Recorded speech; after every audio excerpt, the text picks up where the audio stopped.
recently made some comments around decriminalization and your belief that it was a mistake to bring that forward. Do you have anything that you can expand on that, or why did you feel like that was something that you needed to say publicly? Welcome back to another Canadian video. We've got quite the lineup in this video. We've got a explosion that took place in Toronto where 7 people were taken to the hospital. You've also got the fact that Canada Post is not on strike anymore. They are, but they're not. It's all very confusing, but it does get explained in this video. And then you've got Communist Premier of British Columbia, David Eby, who takes questions from reporters after going on a spiel about how Canada is getting completely screwed by America and we don't deserve it and it's illegal and unfair what America's doing to Canada. So he does that spiel and then he takes questions, call-in questions, and from reporters, and it gets pretty funny. Like, he kind of gets a little bit humiliated and destroyed. So if you aren't aware, in Canada, there's something called safe supply, or specifically in British Columbia, which means that if you're, a homeless person, drug addict, you can go to a literal building, not like a nice building, but a bit of a shack, right? And they're all in different towns, major towns and cities and stuff like that. And you can get drugs, like hard drugs, like heroin and fentanyl, supplied by the government. They'll actually tell you how, and they'll issue you the right needles and crack pipes and stuff like that, because the whole purpose of this was safe supply. Instead of buying bad drugs off the streets, the government will have safe supply. And you can imagine how that doesn't work. And we've been screaming from the rooftops that it's not working in BC. Like, towns have become literal zombie land, weird places, to the point where downtown cores of almost every major city and somewhat large town in British Columbia is completely inhabited by zombies that are drugged up on fentanyl. And this is a problem. And it actually gets discussed to Communist Premier David Eby. And it's pretty funny because he's walking back. Hey, we just tried something, and now we're going to try something else out because obviously that didn't work. Yeah, dipshit. We've been saying that it hasn't worked from the beginning. In fact, people have said that it's not going to work, but never mind all the warning signs. It's now his great, brilliant idea heading into an election year soon enough to basically remove safe supply. Super weird. So we're going to take a look at all of that and maybe a little bit more in this video. All I ask in return is for you guys to hit the like button and subscribe to the channel. Without further ado, let's get into it. We are following breaking news from Ontario. At least 7 people have been taken to hospital following a fire in a North Toronto neighborhood. The incident took place at the site of a condo development that's under construction, and the CBC's Hilary Johnstone is following the story for us. So, Hilary, what more do we know about what happened here? Well, Andrew, we know that at this point that 4 people have been taken to hospital with life-threatening injuries, so very serious injuries. Another 3 people were also transported to hospital but do not have life-threatening injuries. And around 9:15 a.m. Eastern time, so local time this morning, that is when emergency crews were called to that scene of a large construction project in a Toronto neighborhood, a North Toronto neighborhood. You can see there Esther Shiner Boulevard. That is where all of this happened. Ongoing construction. And what we're told from some of the emergency services at the scene is that they believe that there was an explosion inside a boiler room up on the 22nd floor of one of these buildings. So there are numerous buildings that are all part of this sort of complex here. You can see a bunch of construction workers that are gathered around outside because they were all evacuated, forced out of those buildings after all of this happened. Now, fire crews at the scene have not said what sort of gas we might be talking about, what type of gas explosion, but they have said that this is very uncommon for Toronto to see something like this happen. So a number of very serious life-threatening injuries, like we were saying. And a little bit earlier on, some of our colleagues at CBC Toronto who were on the scene, who were on site there, spoke with some of those construction workers who had been in some of these buildings at the time. And this is a little bit of what they told us. I guess there was a natural gas explosion up in the mechanical penthouse. That's all I really know. I know a few people got burnt. I don't think anybody got hurt very badly, but some people did get burnt. So I guess they're doing an investigation and we're here waiting. Plenty of ambulance, fire trucks, police have been here. They've pretty quick response. We're lucky there's a fire department right down the street, but yeah. I was at 27, yeah, on a very far building. Oh, I had a long climb down the stairs, but yeah, as long as we made it out, it's all that matters. So as you heard there, a quick response by emergency crews who rushed to that scene. 9 people were assessed in total with injuries. 7 of them, like I was saying, were transported to hospital. Now, at this point, the Ministry of Labour has also been contacted because this is being treated as a workplace accident, an industrial accident. They say that an investigator has now been assigned to this case, but they declined, Andrew, to offer any further comment on what has happened here because they say all of this is under investigation. Well, if you've been waiting weeks now for a letter or a package to get delivered by Canada Post, today is the day you're going to want to check your mailbox. Mail delivery officially resumes again from Canada Post. As you know, Canada Post, or CUPW, the union that represents employees for Canada Post, moved from a national strike to a rotating strike on Saturday, meaning only certain locals would continue with their strike action. According to the CUPW website, locals that are currently on strike include Dawson Creek, BC, Fort St. John, BC, and St. Anthony, Newfoundland. That decision gets handed down from CUPW at the national level. Now, because mail doesn't get delivered over the weekend and holidays, today will be the official day you'll see mail delivery resume. And that was confirmed by the CUPW Toronto president last Friday. He told Global News, look, workers are fast and efficient. As soon as they get back to work, packages will be delivered. He also says that the move is being met with mixed reaction from members. You have some people that don't agree with going back to work while negotiations between the company and the union are ongoing. It takes away bargaining power. Remember, the union and Crown Corporation haven't been seeing eye to eye on the future of the company, but others are looking forward to getting back to work and delivering an important service. And that's what I'm hearing from workers today. There is a big shift change here at the South Central sorting facility around 6 a.m. local time. Dozens of workers coming out from the facility, and they say it was a slower day at the facility, but they were happy to be getting back to work. Now, this has been a facility where you have been seeing picket lines over the last 2 weeks. As you can see today, that's not the case. Workers back inside getting back to work, and then again, we're confirming that today is the day that you will start to see mail delivery and packages resume. Jaden Lee Lincoln, Global News. Today marks the beginning of an additional attack on workers, on communities, on the Canadian forest sector by President Donald Trump, an additional 10% tariff on Canadian forest products. This additional tariff means that Canadian wood has a higher tariff rate going to the United States than Russia does. I want to let that sink in, that there's a higher tariff on Canadian wood going to the United States, wood that has built American homes, provided affordable and high quality building materials for families and governments across the United States.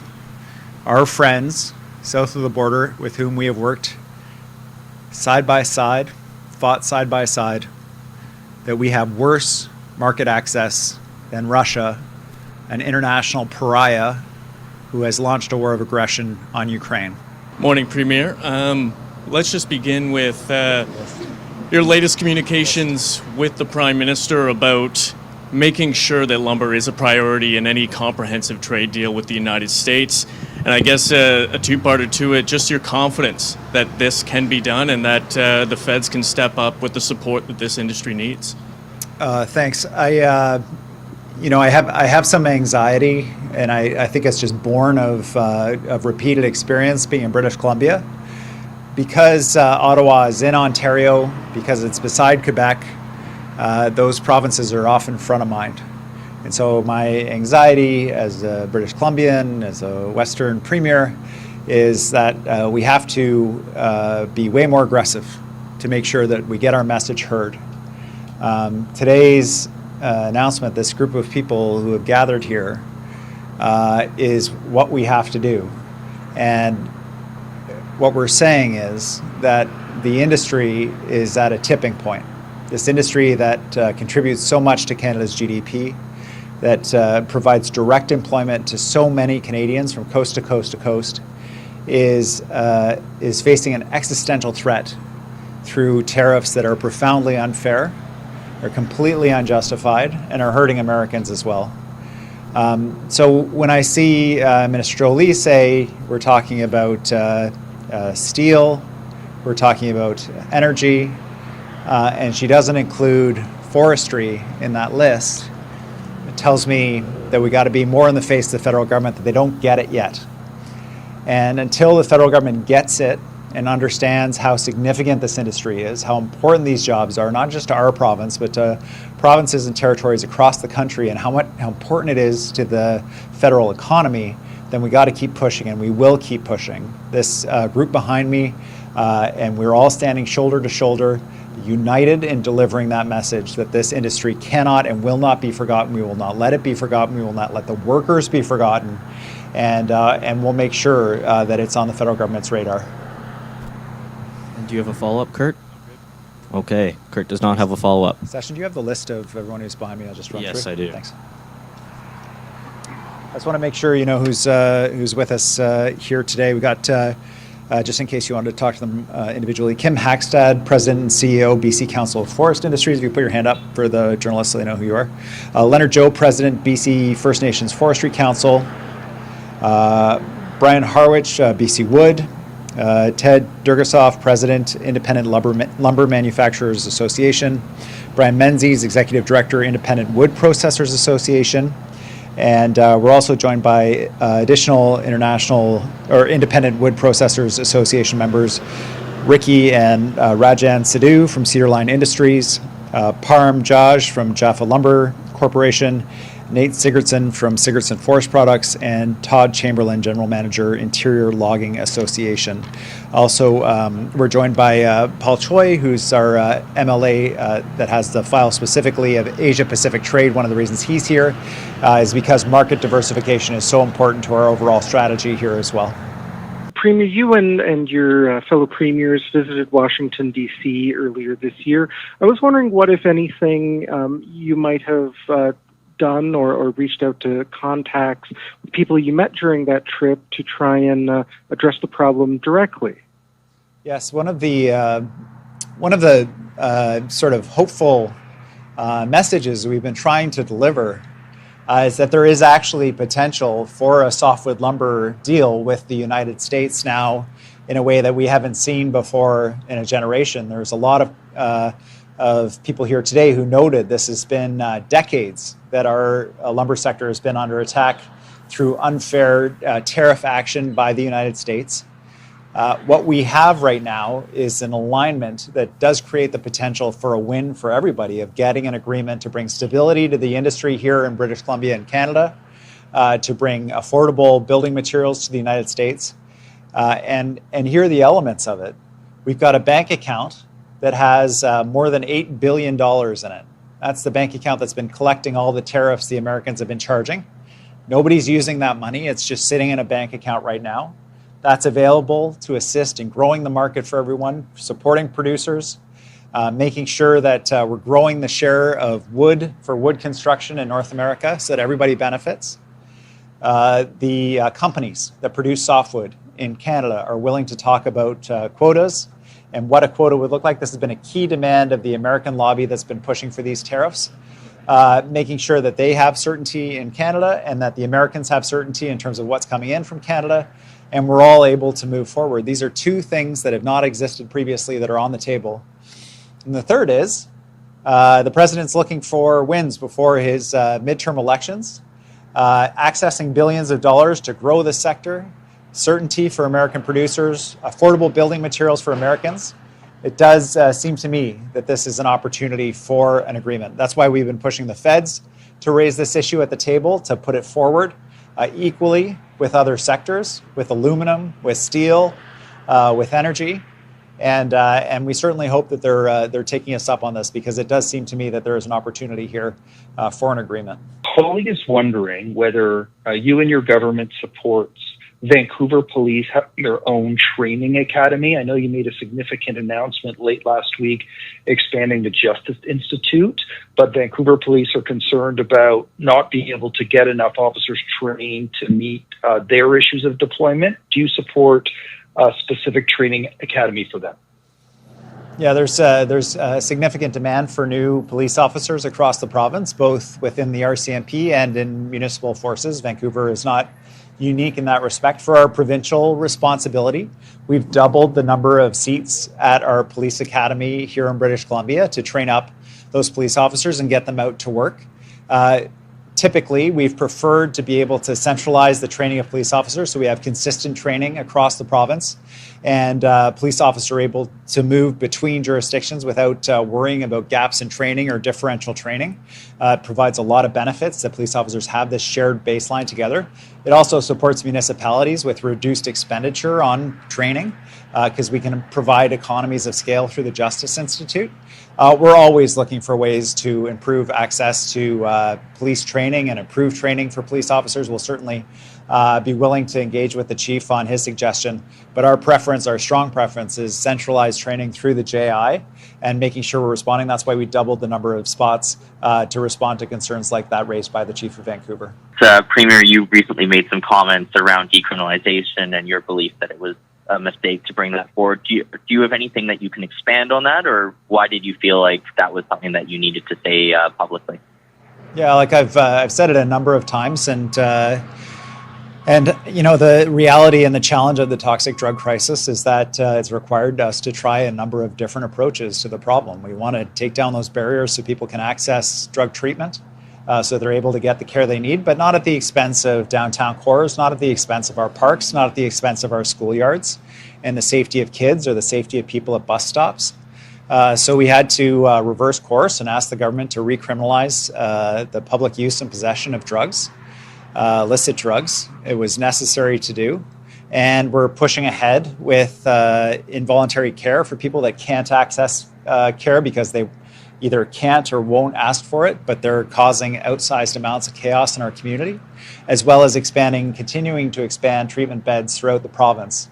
It's a really hard and challenging issue. We won't always get it right, but my commitment to British Columbians is we treat it very seriously. Every life lost is one life too many. And whatever we can do to make sure that people are protected and getting the care they need and the support they need to rebuild their lives and recover from addiction, that'll remain our focus. New Brunswick's premier has talked about, considering retaliatory measures against the states in relation to softwood lumber, just trying to move the needle here a little bit. Trump seems to sometimes respond more to force than diplomacy. Would you consider advocating for retaliation or, involving the province in some kind of retaliatory measure if we still look at 45% duties and tariffs on softwood lumber? Well, we here in British Columbia are taking a number of steps to retaliate against the unfair attacks on Canada and British Columbia by the president. We were among the first to pull U.S. liquor off of the shelves.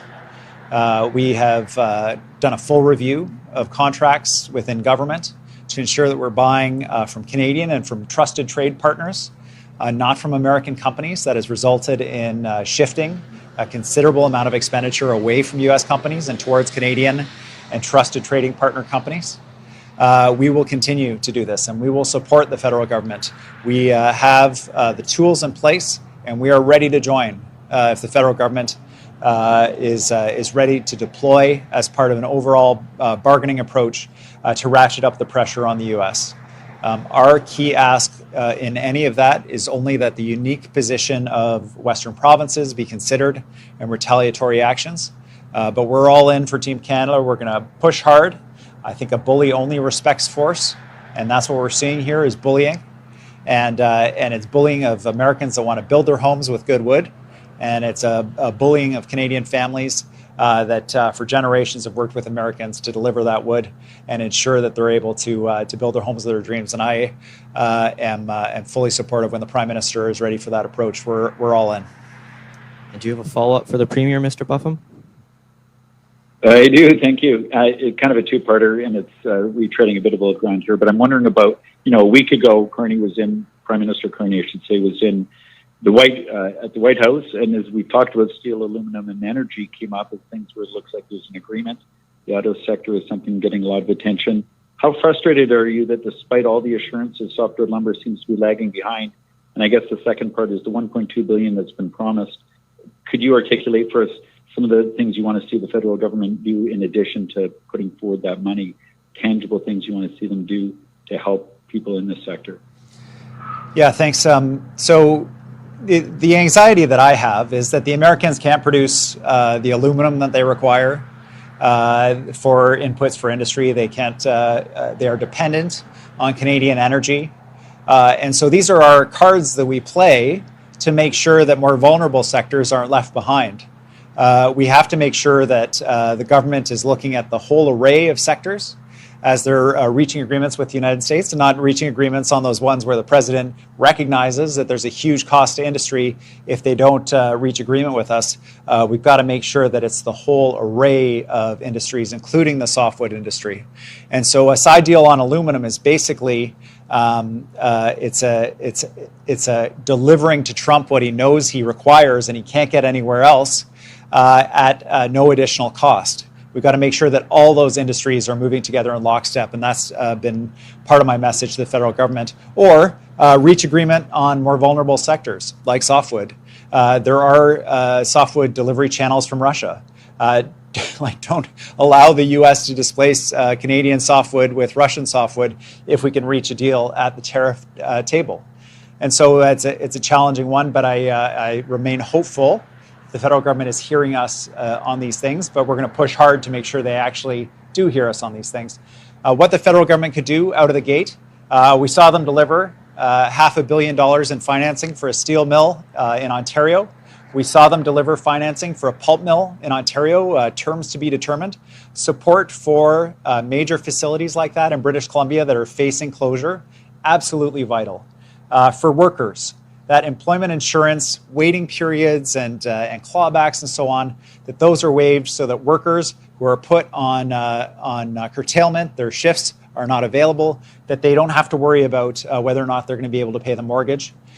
Support to make sure that we're accessing international markets. One of the biggest costs of getting our products delivered is the cost of rail. The federal government has rail jurisdiction, working with the railway companies to reduce freight costs so we can get product to different markets, both across Canada and internationally, vitally important, and get that product to mills and overseas at a reduced cost, crucially important. There is so much we can work on with the federal government, and we're very keen to, and they've allocated $1.2 billion, but we just can't wait months for that. They have to do it right now. It is crucial that it's done right away. Thank you very much, everyone. That concludes today's event. Thanks, everybody.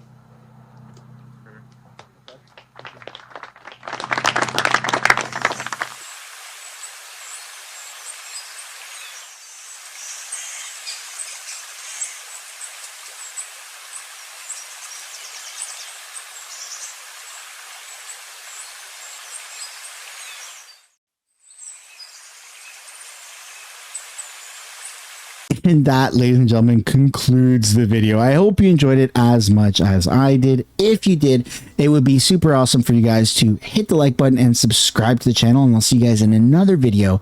Bye for now.